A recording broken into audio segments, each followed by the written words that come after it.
Hey everyone, and welcome to the People's Health Alliance, by the people, for the people, empowering people over their own health and well-being. My name's Shirley Blanche. I'm a mindfulness coach and meditation teacher, and today I am joined by the wonderful psychologist, energy worker, energy practitioner, and author Richard Wickes, who's got a fantastic book out, brand new book, Energy of Consciousness, Practical Guide to Energy and Perception. I haven't read it yet, Richard, but I am really excited to get it and read it because I know that your knowledge is really extensive, and I'm so grateful that you're joining us today. Welcome to the People's Health Alliance. Well, it's lovely to see you again. Yeah, it was I'm very happy to be here. I hope I can share something useful for people. So, what I love about you, Richard, is your knowledge is really, really extensive. You've been doing this for a very long time. You started off as a little bit of a skeptic, Yes. and you've got come full circle. I think it's fair to say. So, I think to give people an idea of how you're qualified to talk about this, it would be really good to just give a short little overview about how you got into energy work in the first place. Mm. Okay. So, um, well, it's really through Kung Fu. I mean, it sounds funny, but I was through Kung Fu, and I'd heard about Qigong, and I was in China uh, in 1989, and it was a few weeks after a you know a problem there that they had in Peking, and I met a Taoist master, and he put energy inside me. And well, number one, the first thing I saw him doing this energy work, and I thought, this is fake. I don't believe it. This is not real. He was telling people what their sicknesses were without touching them. He'd just raise his hand up and he'd just like say, "Oh, you've got a problem with your liver, or you've got a problem with your whatever." And I'm like, nah, that can't be real. And then he invited me to try it. And within 3 days, I was able to do that. I was able to lift my hands and feel what was going on. And I was in shock from that moment on because I'd come up with this worldview, very English, very English, very sort of, I don't know, middle of the road, middle class guy, not really expecting to have my worldview changed. But just time and time again, people would say, "Oh, well, tell me what's wrong with me." And I said, "Oh, you've got a problem with your hip." He said, "Yeah, I've had a motorcycle accident and broke my hip, and it still causes pain." I'm like, "Well, how would I know that?" Yeah, um, and um, and I was sort of never wrong. So it was after that, I was never wrong, and then, but it was more confusing for me than understanding. There was more confusion than understanding, and so I spent a long time trying to understand it. And I did Reiki, yeah. And I said, "Well, tell me about this energy," and they said, "You got to feel it." And that was sort of it. You got to just you're sort of expected to know its energy. And of course, I lived in Germany, and they said, "Well, if you feel energy, you're mad. Like you literally would be put in the loony bin, as in the colloquial. So you've got a psychiatric problem. You need very, very strong medication, which is going to, stop all of these delusional perceptions." And I'm like, well, okay, it's like I'm not stupid enough or mad enough to tell anybody that I'm feeling these things. But I always tried to research it more by Tai Chi and Qigong and Kung Fu and so on. And then when I studied psychology, um, I realized that psychology is moving more and more towards energy, mindfulness, and spirituality with things like ACT, so acceptance and commitment therapy, the mindful psychotherapy, approaches, and and things like IFS, which is, you could say, almost shamanic in its approach, Wow. uh, and very mindful. And then I also saw that, I studied with Dr. Richard Bandler and did NLP, and NLP, he talks about energy, and really hypnosis is utilizing energy in so many ways. So yeah, I mean, I just had to study every kind of energy that I could find, And I still am really. But of course, I wrote the book partially to understand it myself, explaining it to myself. It's very, very difficult to explain. It is, isn't it? Because it's obviously something that it's an innate thing within you, and it's very difficult to take that and sort of separate it and put it on the page, isn't it? This Well, ability that you have to be able to do it, to try and explain it on a page, must be quite difficult. the problem is, funnily enough, is energy is everything. Yeah. Mm. So literally a word can affect us. If someone says certain words to us, like a magical formula, like you've just won the lottery. Yeah, that's a great magical formula. Like your energy is going to change immediately. So that's obviously energy work. Yeah, because I've changed somebody's energy. But it gets a little bit more esoteric when you take a needle and you pop it in somebody and they suddenly start laughing uncontrollably. Well, that is also energy work. And of course, if you give somebody, a diagnosis and say they're, schizophrenic, that can totally change their feeling of themselves and their self-worth and so on. Of course, that is essentially just giving somebody a diagnosis.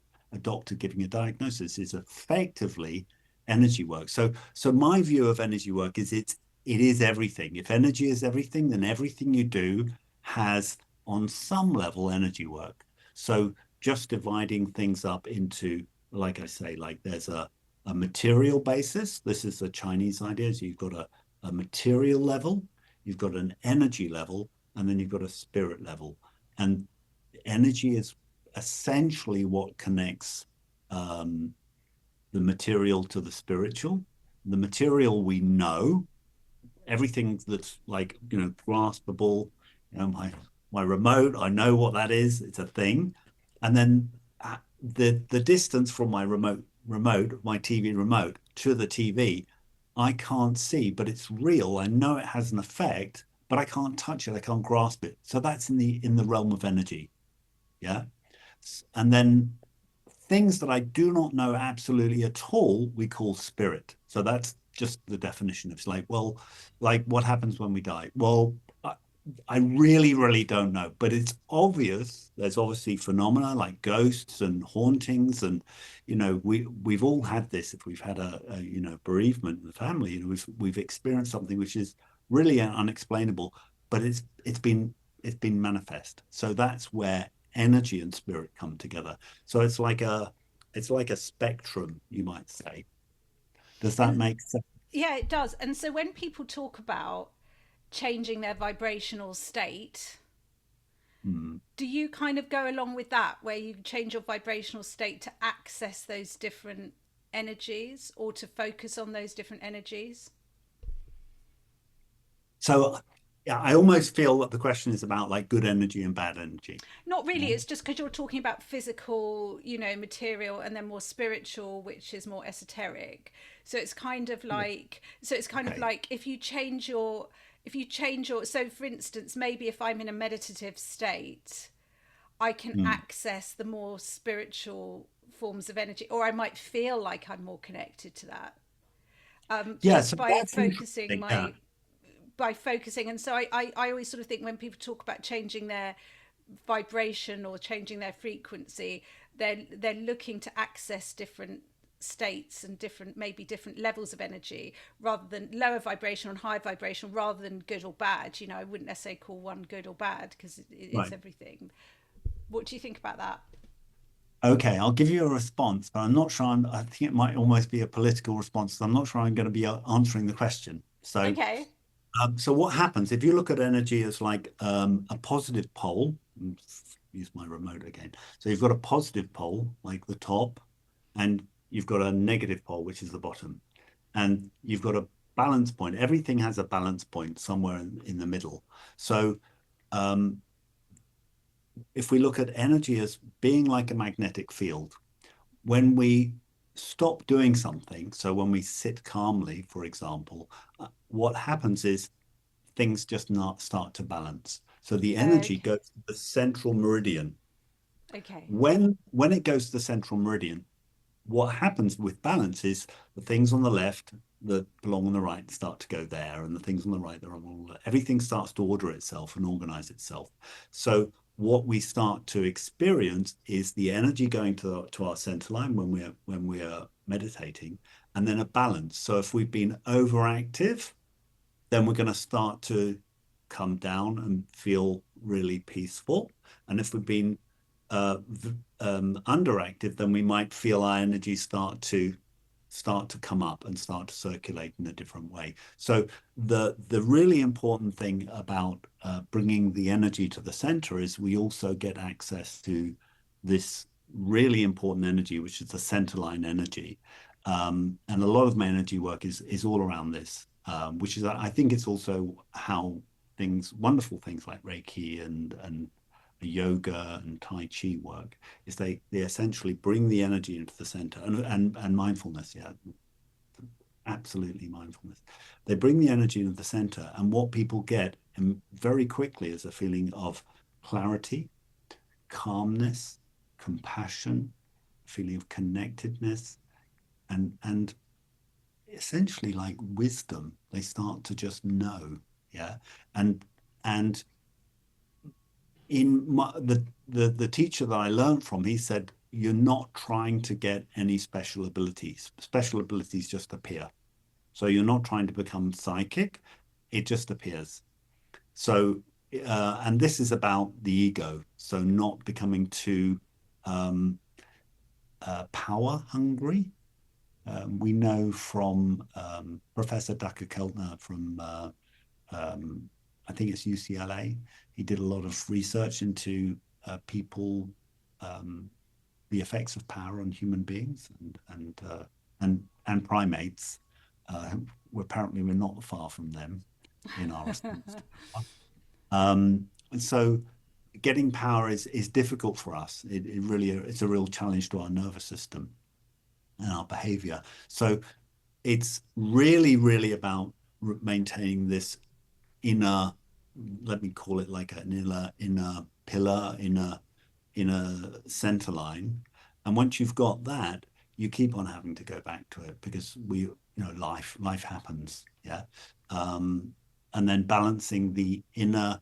The interesting thing about that is when you call something an energy, you can start to work on it to the center line of a relationship. Because if you think about your relationship, it's an energy as well, which is, it's not you, it's not them, it's you and them together, and what that brings about. So it's all three together, as it were. And so I And suppose you could apply that to different areas of life as well, couldn't you? If everything is energy, then, say you've got a job that has an energy to it, that has a center line as well. yes, So every single aspect of your life, health, wealth, happiness, all those things in your life that people look for, all the different things that add up and make a human life an experience in this world, all have their own energy aspects to them. And I love that because you can kind of apply that to all different aspects of your life. yeah, I mean, it's a big subject, and it it's I say it's a little bit controversial because once you start getting into energy and the transmission or the transference of energy, or a transference of a subtle, inimitable, yeah, unnameable thing, then you're already, it's very hard to prove. And it's been used. I'd say the processes or the mechanics of energy perception is used in things like remote viewing, which the American military use for psychic spying. But people use it for coaching. People use it for businesses. Um, I mean, I've used it for all kinds of things. Getting a parking space or getting a taxi. It sounds silly, but like if you're worried about it, then that's weakening your center. So you can just strengthen yourself, and then you just automatically know where to go, as it were. Um, it's very good for preparing for operations. I've used it quite a few times. But it's really, as you say, everything is energy, so that means you can use it really in every area. I think it's a good it's good because it's hard, like you say. A lot of this stuff you can't perceive it, and so to have a sort of visualization of a center line that what you're doing is you're just bringing back balance is a really nice visualization for people to sort of come to. So I wanted to ask you, because when I've learned about energy work and energy healing and things before, there's been a lot of focus on like the energy centers, like the chakras and things like that. So how does that fit in with your model of energy work? Because those I've always felt are very much like you're sort of going from the more physical to the more sort of spiritual, which is why I asked you probably that question earlier. Mm. But you seem to be more sort of all encompassing of everything just being centered, bringing everything into this sort of center line. So is there any kind of, from your perspective, any role of like the energy centers, like the chakras and things like that, in what you do? That's a big question. Okay, so well, it's kind of interesting because if we look at chakra, then we can let me explain the basic fundamental of energy. If we think of it as the way I explain it in Energy of Consciousness is I say, imagine it as a philosophical concept and don't be so worried about like finding it and feeling it. Yeah, just say, okay, it's this concept. But if we said the concept, one of the traditional ideas is that energy is like water. Now, if you start to pour water, you're going to notice that it starts to spin because the air on the outside is pushing against it, and it starts to eddy. Even if you're just pouring a cup of tea, yeah, or if you move water, if you put your hand through water, it immediately starts to spin. So of course, energy in itself has a tendency, like water, to spin. Yeah. So wouldn't it fit, seeing as human beings pretty much, two arms, two legs, one body, one head, we're all pretty similar. There's going to be commonalities in the way that the energy spins in the body. But I would say also each cell has chakra. Each cell has literally its own spinning vortices, and that's I think that the Tibetans talk about like 800 million, you know, um, meridians in the body. They don't talk about these very traditional Chinese acupuncture meridians. They say, oh yeah, there's the meridians have meridians, and within the meridians there's more meridians because one of the things I explain is energy is dividable, endlessly dividable, um, because you know if we look at our world, we look further into material, we can divide it and divide it and divide it, and then we go out into the universe. It just gets bigger and bigger. We don't know the extent of it. So yeah, and energy is obviously reflecting an aspect of our own mind. Yeah, our perception of it is reflecting an aspect of our own mind. Um, but So I yeah, love that, because your book is Energy of Consciousness, Practical Guide to Energy and Perception. And I was going to ask you what the perception's about. What yeah, aspect of the perception, why you've included that in the title. yeah. I've got a chapter on the something called the Ouroboros, which is when a snake is a symbol of a snake biting its tail. So essentially, whenever pretty much like Freud and Jung, if you look at something, you're part of you're part of the object because you're projecting something when you see it. So to perceive energy new, you have to drop your preconception. You have to go back to nothing. Yeah. So to experience energy is you have to know yourself, which is very, Plato and of course all of our, Jung, the individuation that Carl Jung talks about, is really know yourself. And then also you have to know what it's like to drop the parts of the self which don't really belong to you, where you're living your grandfather's dream life or your father's dream life, or you've picked up an opinion from somebody else and you've taken it on. You haven't really realized that it's not really yours. So you'd have to let go of all that. And that's where it becomes, yes, very much philosophical and spiritual in essence. And that's why to get to the root of perception, we have to get to the root of ourselves. And to get to the root of yourself, you have to drop a lot of things, because essentially you have to be comfortable with nothing. And that's difficult. That's very like the Stoics, isn't it? Like, I'm going to let go of everything. But it's not asking you to sell all your objects and everything else like that. It's really about just being in the moment of stillness, really, and just not trying to hold on to anything in that moment, which is, I mean, it couldn't be more in line with things like mindfulness, which are, it's releasing the attachment, isn't it? It's releasing our attachment to things. Yeah, I mean, or even if you, even like at the beginning step is becoming aware. Oh yeah, I'm attached to this. Yeah. And I cover like really interesting things, which is when energy becomes split through trauma, because we see in life everything in life comes together and splits.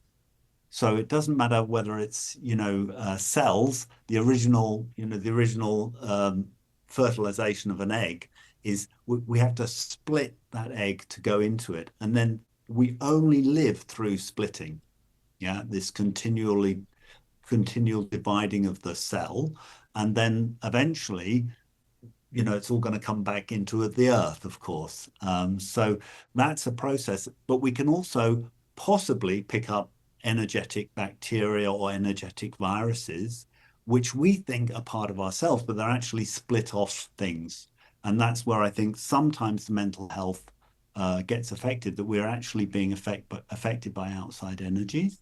And that makes people feel a bit paranoid. But if you focus on your center, then there's no reason to be paranoid, I don't think. I love that. You're right. It's a very mindful practice, and becoming the observer, isn't it?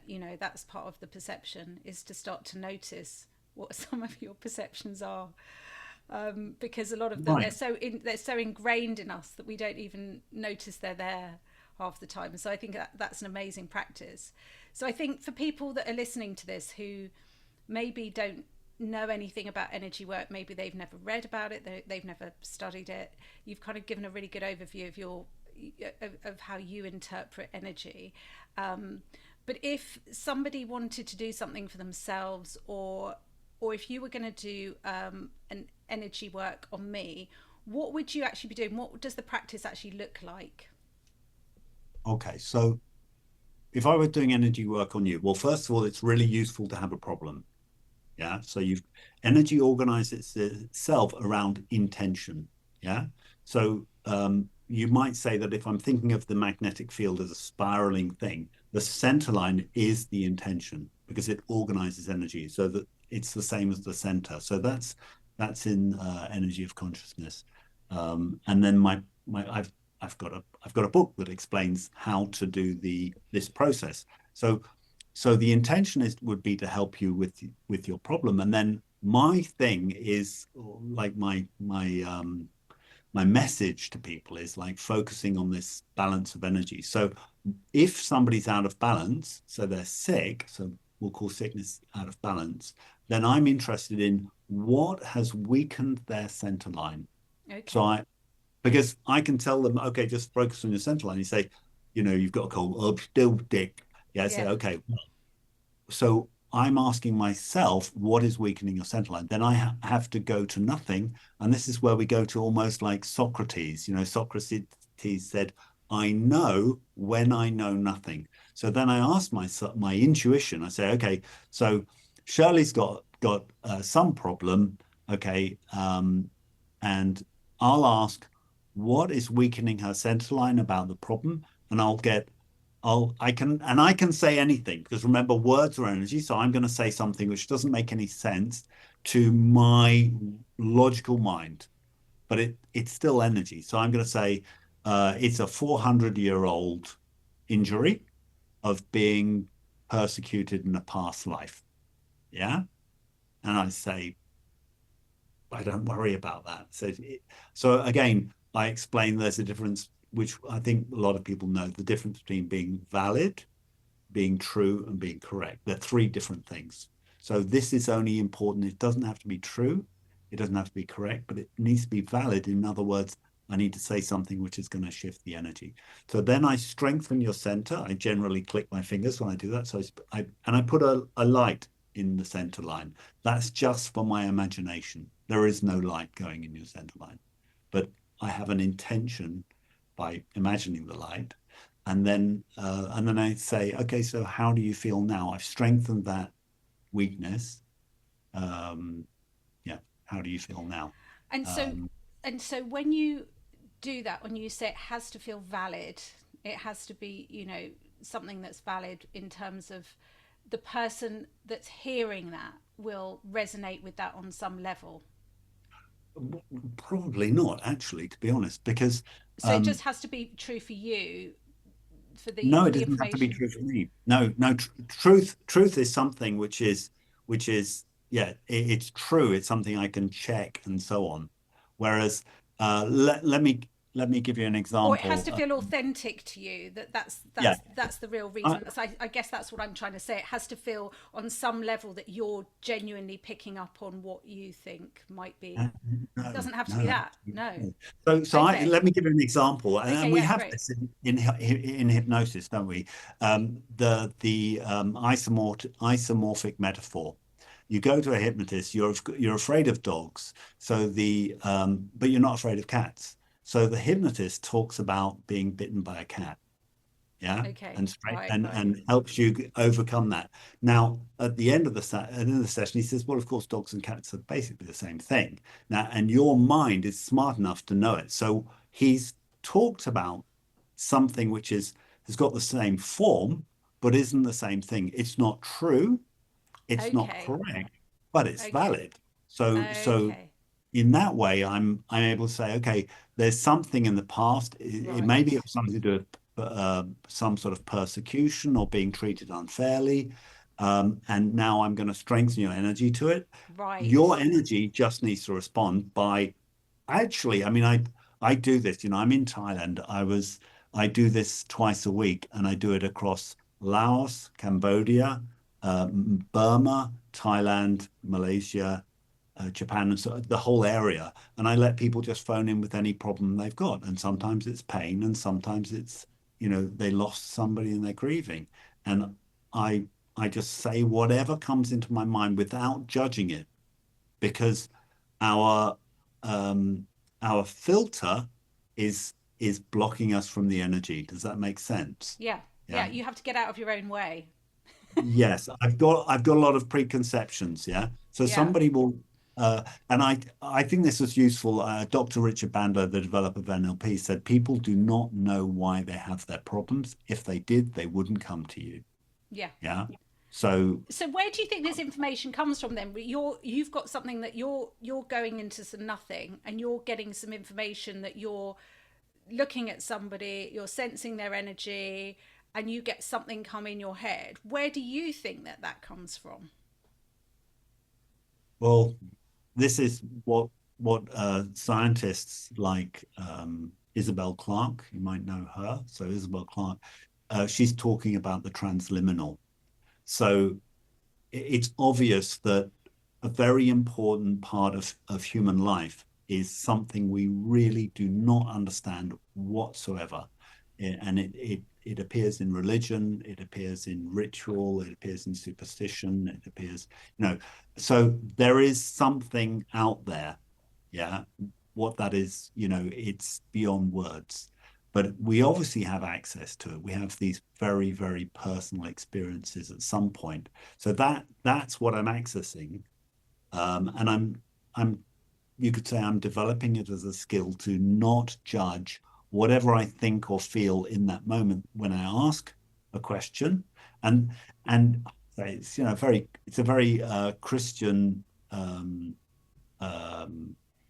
expression to say, if you ask, you will get an answer. So Yeah. it's like, you could say, it's like, okay, I'm asking what is the problem, and I get an answer, and I say, what's the weakness? What's weakening the center line? And I get an answer. It's this and this. And you find, interestingly enough, people come and say, I've got knee pain, and then I check their energy. So I haven't talked about energy checking, but that's something I explain in the training manual. And this is all available on my website and on Amazon. Yeah, so much cheaper than a course. Yeah, so and Yeah. it's all there. Yeah, so I I explain energy testing. So the energy in the center line, is it weak or strong, tells me if the person's got a problem to it. So if you're weak to having pain, yeah, then you're probably going to have pain. If you're strong to having pain, you're not going to have pain. But some people are weak to not having pain, so they're so afraid of pain that, you know, or they're so afraid of losing their pain, I should say, that they need their pain to be okay. Mm, And this is, many people have this.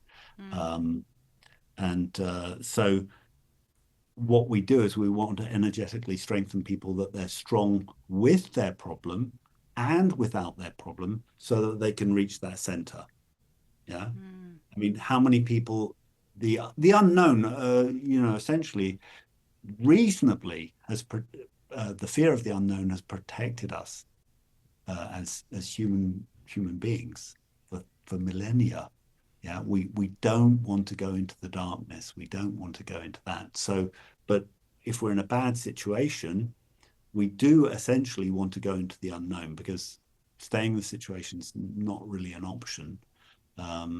But it's scary to leave it. So. well, sometimes it just feels, sometimes the things that aren't serving us feel so ingrained into who we are that if we leave them, then we don't know who we are anymore, and that can be really scary as well. Yes. And that's, there you have it. We are identifying ourselves with the energy. You're saying, I am that belief. I am this situation. I am,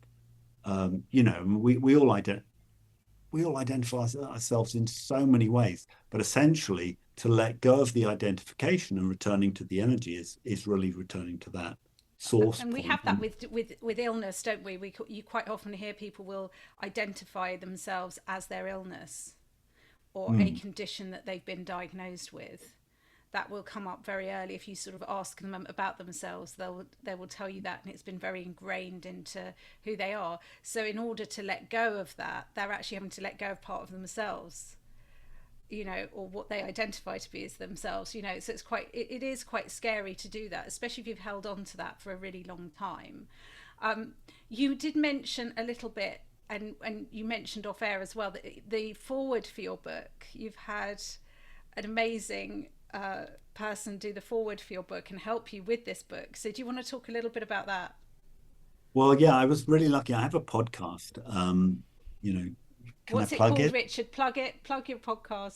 Discover energy work, and it's very small, but I essentially wanted to share my amazing experiences with energy work, and then I thought, well, wait a minute, I think there are other people who've got amazing experiences, and I interviewed you even, and I've interviewed many people, and I got this lead to interview one of the most famous psychics in the world, a lady called Angela Della Fiora, and she is now she's called Angela Ford, and she works regularly for um, secret projects. Yeah, still, where there was a time from the 70s for about 20 years, say about 20 years, where the US was doing research and active projects to spy in the Cold War, and they found underground submarine bases And then once this information was coming out, and people, there was a story about Jimmy Carter, who said, "Yeah, we found a spy, our crashed spy plane. A very wise person just told us where it was." That was referring to Joe McMoneagle, who got the president's Medal of Honor, Legion of Honor medal, yeah, for his psychic work. And so that all this psychic stuff is not accepted and it's not scientific and everything else. You go, well, yeah, obviously Some people that people believe in it. need it, The there's US some people government that believes in it. they want the shortcut. They're prepared to say, okay, I know I don't believe it, but it does work. Yeah. Yeah. So this lady, I interviewed her, and she told me the stories of about her finding America's Most Wanted. She literally told the FBI the town that he was going to be in, and they Wow. said you need to find him because he's moving in a couple of days. I think she told them he was going to be in a camper van, and he was in the camper van. And she literally described Wow. everything to him. She found a spy, so somebody who was she described what the spy would look like, and his background, his nationality. So there's been quite incredible stories, and she wrote I had this wonderful conversation, and I feel like I mean I absolutely adore her, and we got talking, and I was saying to her, I want you to work on your biography because you've got this Yeah. incredible life. And she said, yes, I'll work on it. I said, no, send me what you've got and I'll see what I can do. And then I was talking to her about my book, and then she edited my book. That's And this is amazing. somebody that's gone to INSCOM and reported to the top generals with reports and, detailed reports. And she went through my book, and like in a week, she'd come back and said, yes, it's good. You can publish that now. Oh, And I amazing. said, please write the foreword, would you? I mean, I'd be very honored. And she did. So yeah, I'm very, very lucky. Got a I mean, foreword remote by. viewing is a whole different subject, which I'm sure we could have another discussion on at some point, because I think it is absolutely fascinating. And I think we are in a time where people are becoming a lot more accepting of Mm, these things. And the more that gets uncovered in disclosures and things like that, the more we're finding out that, like you said, certain people have been using these systems to get advantages in sort of operations and things like that. So I think there is a lot more credibility than maybe there was a few years ago. I think people are a lot more open-minded to all this kind of thing.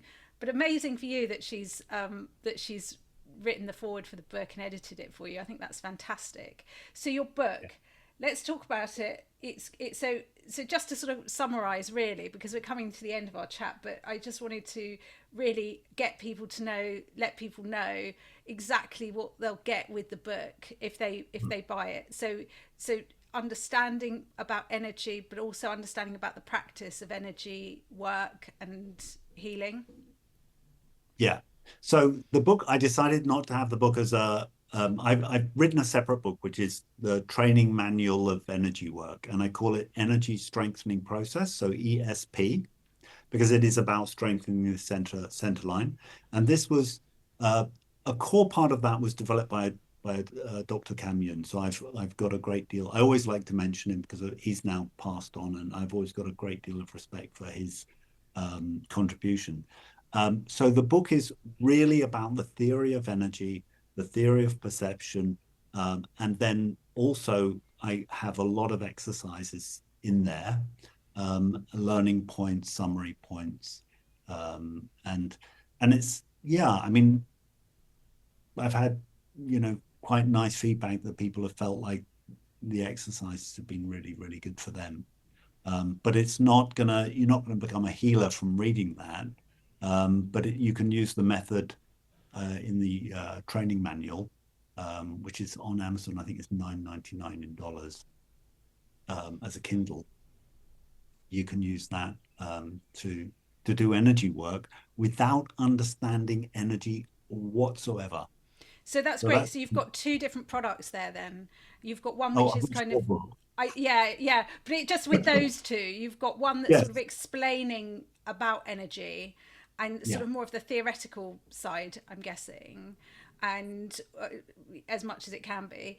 But then you've got the other, which is more of a practical application. So if people wanted to have more of a practical application, they would get your, which is that one? That one's called, well, I printed off a copy. I'm worried it's actually sitting under the laptop, so I'm worried that everything's going to No, go don't across. worry. The training manual of energy work. So The energy training work. manual of energy work. Because I mean, there might be people here who just think, right, I want to go and give this a go.